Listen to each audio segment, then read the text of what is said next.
Today, at the Ahimsa Ashram, we learned about Ahimsa, principle of harmony, non-violence, awareness and mindfulness in action, in thought, speech, and action to others, non-violence. The practice of taking care and being mindful of what you're putting in your body, how you're treating others, what you're thinking about yourself and other things, how you treat all living beings.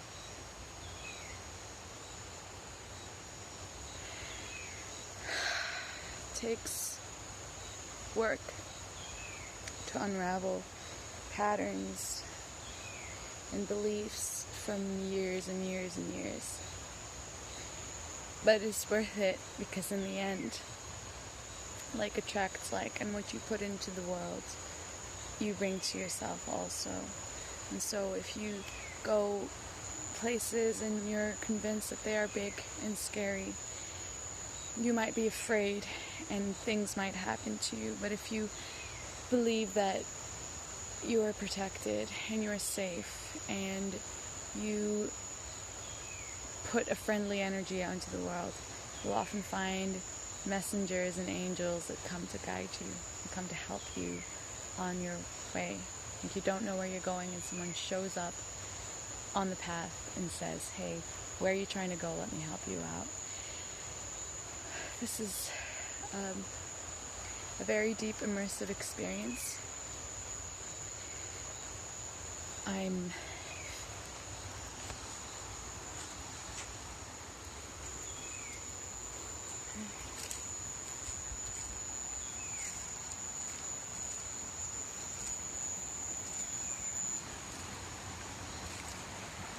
facing myself over and over again, facing difficulties, facing mindset, facing thoughts over and over again with practice, overcoming with practice, learning where my thoughts are at, where my attention's at, where my awareness is at, facing challenges of not wanting to push myself any further, or beliefs that I had before I came here, like I'll always suffer with symptoms, autoimmune symptoms, or won't have any energy and won't be worth much. Facing deep set beliefs about like my energy as a person, whether I can even get along with other people or be who I really want to be. Facing fears that I'll ever be able to bring myself into the world, what that really is, like that I'll ever be able to, be what I dreamed that I could be, to share love and joy and happiness.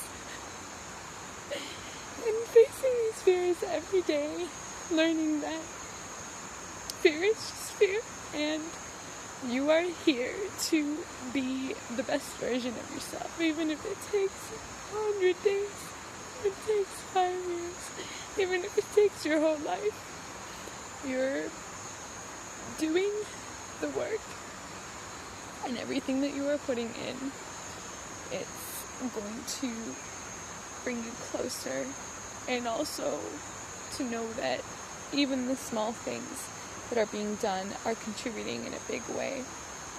The small changes, day by day, are having a massive effect. I can hardly believe that I'm literally out here in the jungle. I'm in the jungle. I am walking barefoot. And when I first came, the thoughts that were crossing my mind were insane. I was so angry. I was so angry that the bungalows were so far down away from the house, that there was no electricity down there, that it was a hike down the hill to the bungalows, that it was more comfortable to be barefoot, but it was painful. Like, it was hard to be wearing flip-flops, that I had to cross the river, literally put my feet in the water to cross the river to get to where I'm sleeping. and I had to wake up early, and so on and so forth. And day by day, it's being revealed to me that everything that we find difficult, that everything that we find that is a challenge, it's growing you in some way. It's giving you some strength. It's teaching you something. Now I'm finding gratitude and joy in these little tweaks of habit and practice in my life, because they are teaching me something. When my feet hit that cold water of the river, boom, instant wake-up call, instant reminder to be in my body, to be present in this moment, to touch my feet to the elements, to remember, because oftentimes putting our feet on the earth or being out in nature might not be as much of a reminder as something like a slap of cold water, sharp rocks on the path. If I'm thinking, if I'm spending my walk up the hill thinking, I get hurt. I step on something sharp. I'm reminded over and over again, hello, be present. You're here in this body now. Breathe. There are even signs on the path that say, breathe.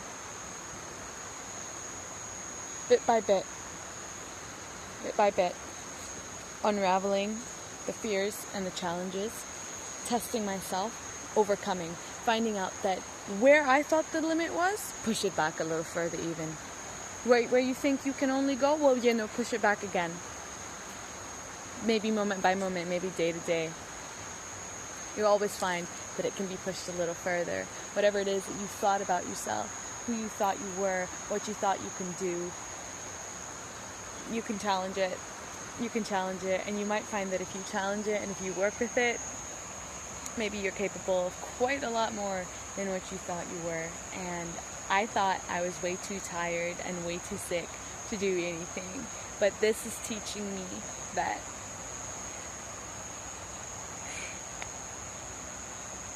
I'm only what I think I am. And even if this is incredibly difficult and I break down in tears because I've just not got the energy, or I'm so frustrated because I wish I could run and be quite as strong as some people I'm seeing, it's teaching me gratitude and grace for what I do have, for this body, for this person that I hurt for so long. I abused this person for so long because I believed that she was no good. I believed that she was worth nothing. And it's a deep process of remembering, like, oh, I love you, body. Thank you for being here with me. Thank you for being here, Yasmin. Thank you for being who you are. You're worth it. You're worth something. And I didn't think that it would go quite this deep, or I didn't think that I would be able to do it or to get anything out of the experience. But as I was reminded today, it is what you put into and take out of the experience.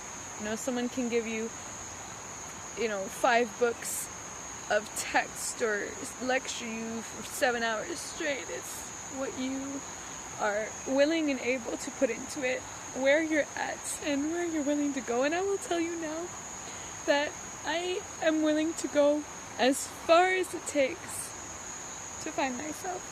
I'm willing to go as far as it is to experience this life fully, to experience it past the limitations, past the blocks, past the beliefs people gave me about what I could do or who I was, and also to dream a big dream, a huge dream with all of creation, all of the collective, to dream a dream of union, to dream a dream of harmony, to dream a dream of caring for one another, and a beautiful, abundant life in this beautiful Mother Earth that has given us all that we have.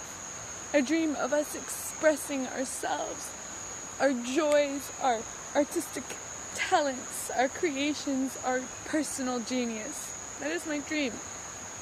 For us to share ourselves with each other, and each person to be unfolded to the full potential that they possibly have.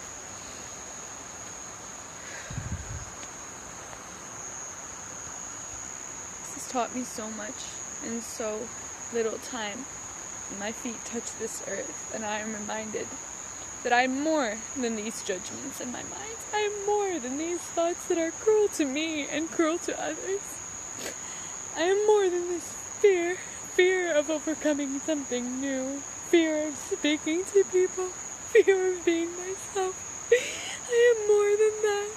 I am more than this contracted posture that wants to hide. I am here. I am present. I am bold. I am beautiful. And even sometimes I will do something beautiful for myself and there will be an immediate backlash. Tears and tears of, oh, I'm not worth this. I want just to hide and I don't exist. But I'm facing it with awareness. Slowly, and I hope one day to be able to truly say, Yasmin, you're so beautiful and you're worth everything good, and to be able to gift myself something and accept it.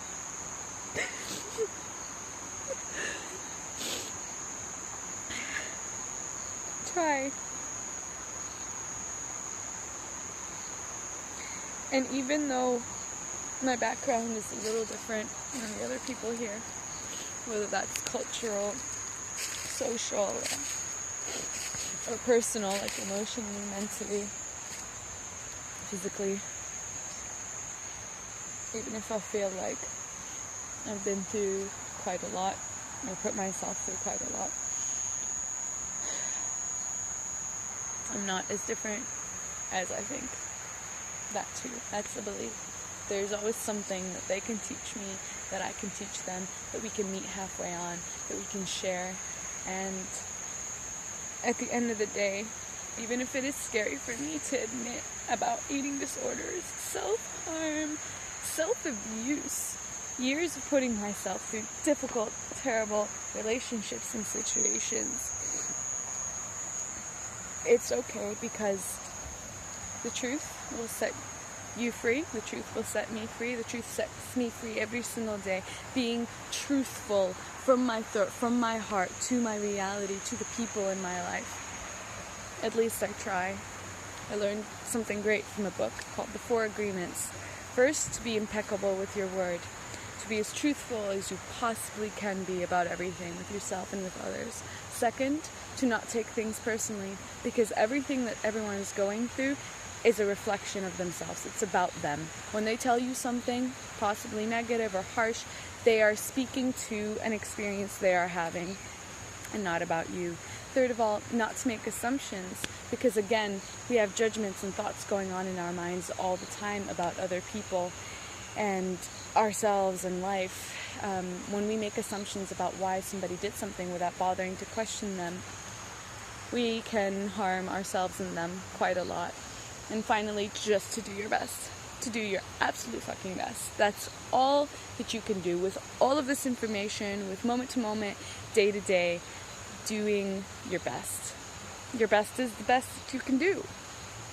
So, you failed now, great, pick yourself up and try again later. You learn from it, you try again later. That's the best that we can give the world. And for now, I'm super, super grateful for being able to ground barefoot on the earth, to be able to walk up a hill, breathe, and be mindful, otherwise I'll get stabbed in my feet with rocks, to go have a communal meal.